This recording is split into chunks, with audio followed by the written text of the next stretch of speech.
Hey guys, it's YOU WACK. So if you've been living under a rock, then you would not know that BlizzCon is currently happening. And yesterday, Daddy Jeff announced a bunch of new stuff coming to Overwatch. And while I did make a video talking about what was already announced, what I want to focus on today is the brand new hero Ashe and why she's so important for the Overwatch universe, but more importantly, so important for just the game Overwatch, and what this could possibly mean for the future for Overwatch, how she's going to have an effect on the game, so on and so forth. But before she even hit PTR, before people outside of BlizzCon could play Ashe, which, by the way, if you're wondering why I don't have Ashe gameplay and I'm just playing something else like either the Ashe trailer or McCree gameplay, it's because I didn't get invited to BlizzCon.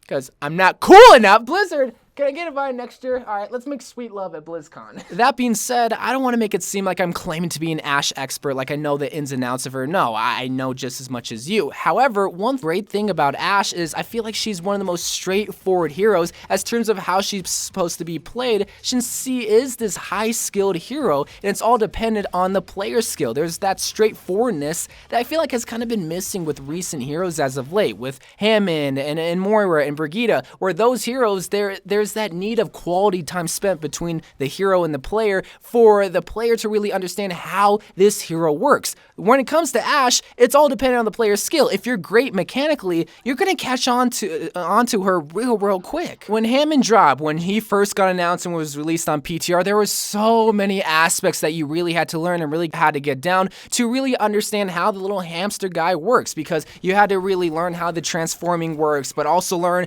how the grappling works, and then the ground pound and the shield, and also you had to learn how to shoot well too. So there were so many aspects. And again, when looking on the opposite side as terms of Ashe, if you know how to aim, if you know how to click on heads, you're gonna be great with Ashe. But is that straightforwardness when it comes to Ashe a good thing or a bad thing for her? And some people could say both. The reason why it's a bad thing is because, well, we've seen a lot of these abilities before and we know how to handle it. When Hammond dropped, have we ever seen a hamster that's able to transform into a ball, ground pound at the same time from his grapple, and depending on how many heroes are around him, get a shield to increase his health points?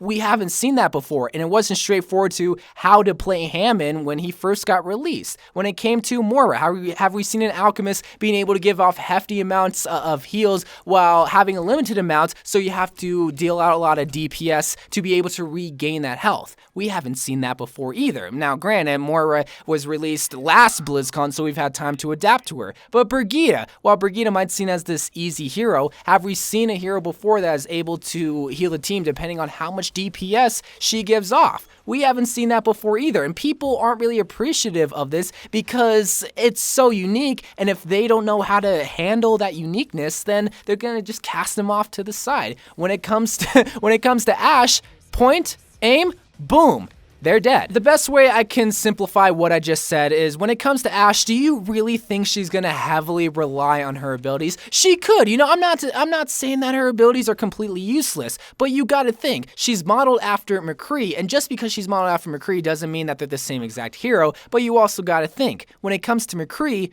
does he heavily rely on his abilities? If Sombra were to hack a McCree, what's gonna happen? Well, he can't use his flashbang, but if the player is already mechanically skilled, poop, 2 headshots, Sombra's dead. Why? Because he's a hero that doesn't rely on his abilities. It relies on the player's ability to be able to aim with the gun. Now, it might be sounding arrogant because I'm kind of casting Ashe's abilities to the side. However, that doesn't make them useless, because what separates a good Ashe player from a god tier Ashe player is being able to have that mechanical skill that she so heavily relies on, but still being able to utilize all of her abilities that she kind of doesn't need, but can make her a much better hero. When it comes to the dynamite aspect, yes, it's very straightforward. It's similar like how Junkrat's C4 works in the game. However, if you do have the mechanical skill and you know when to throw it, who to explode it on, no pause on that, and know who to catch on fire, then you're going to be a slightly better Ashe player if you're already mechanically skilled. And another ability, her shotgun, while it isn't an actual shotgun, while it doesn't fire pellets, it's more or less just a grappling Lucio boop to propel you into the sky, something, again, we've kind of seen before. This is just going to further enhance Ashe players to get better vantage points to get the DPS off. Just because you have that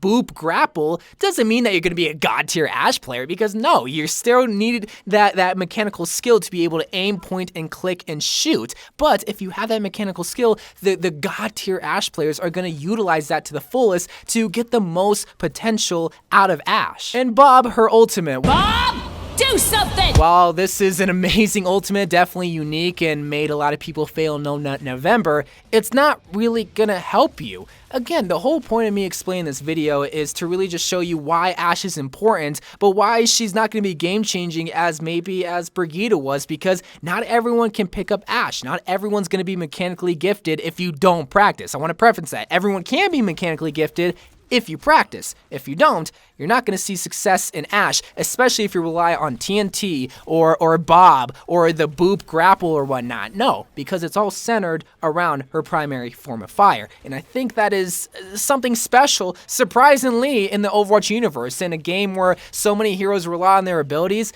it's somewhat refreshing to just get a simple point, click, and shoot hero. And from what I saw in terms of the reaction from the community, it seems like the community was really excited to get their hands on her. Maybe it's because she's hot, maybe it's because Bob's hot, or maybe, and don't quote me on this, but maybe it's because there's going to be a hero that doesn't rely on broken abilities, but rather hero skill levels, and we are not all on the same skill level. But let me know what you think of Ashe and Bob. Do you think she's going to be OP? Do you think she's going to be broken? Or do you think she might not even be that game changing? I'm not saying she won't be, but just let me know. And if you failed No Nut November, hearts go out to you. I understand.